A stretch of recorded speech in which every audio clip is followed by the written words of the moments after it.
बाबा का नाम भी लिया गया है मैडम स्पीकर। डरहोबा बाबा जैसे जो कि 2.5 वर्ष पहले ही ब्रह्मलीन हो चुके थे। सारा राष्ट्र इस बात को जानता है वह कैसे संत थे, उनके प्रति जन सामान्य की कैसी आस्था और श्रद्धा थी। मैं याद दिलाना चाहूंगा कि इस देश के प्रथम राष्ट्रपति डॉक्टर राजेंद्र प्रसाद जी 1954 में कुंभ मेले में जाकर सार्वजनिक रूप से बैठकर उन्होंने देवराहा बाबा की पूजा की थी, अर्चना की थी। साथ में कौन थे? पूर्व प्रधानमंत्री स्वर्गीय लाल बहादुर शास्त्री, उत्तर प्रदेश के तत्कालीन राज्य के एम मुंशी और मुख्यमंत्री रहे डॉक्टर संपूर्णानंद एवं चंद्रभान गुप्त भी उपस्थित थे। 1948 में राजर्षि पुरुषोत्तम दास टंडन भी उनके दर्शन करने के लिए वहां गए थे और टंडन जी का कमेंट उनके बारे में क्या था उसका मैं समयाभाव कारण उल्लेख नहीं करूंगा। 1911 में किंग जॉर्ज पंचम देवराहा बाबा का दर्शन करने गए थे। सब हमारे देश की प्रधानमंत्री रही श्रीमती इंदिरा गांधी जी भी कई बार देवराहा बाबा का दर्शन करने गई और 77 में पराजित होने के बाद भी उनका दर्शन करने गई थी। और हमारे पूर्व प्रधानमंत्री स्वर्गीय राजीव गांधी जी भी 6 नवंबर 89 को चुनाव से पूर्व पूज्य देवराहा बाबा का दर्शन करने गए थे।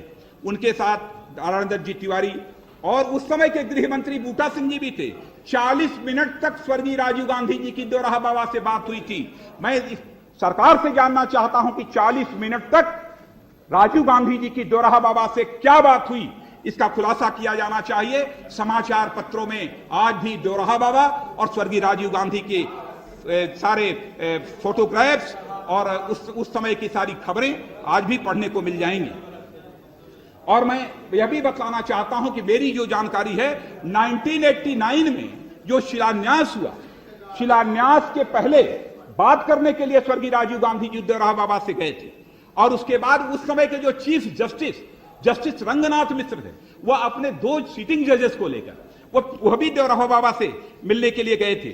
ऐसे संत को षड्यंत्रकारी सिद्ध करने का प्रयास, क्या कहूं मैडम स्पीकर, यह निर्लज्जता नहीं है, धृष्टता नहीं है, इसे और क्या कहा जाए।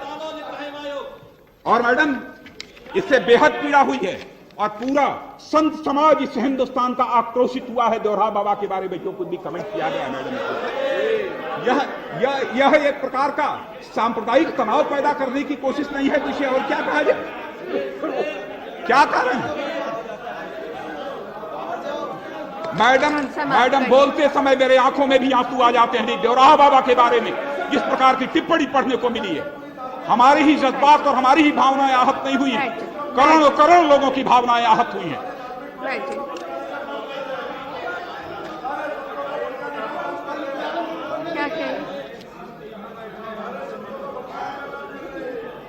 मैडम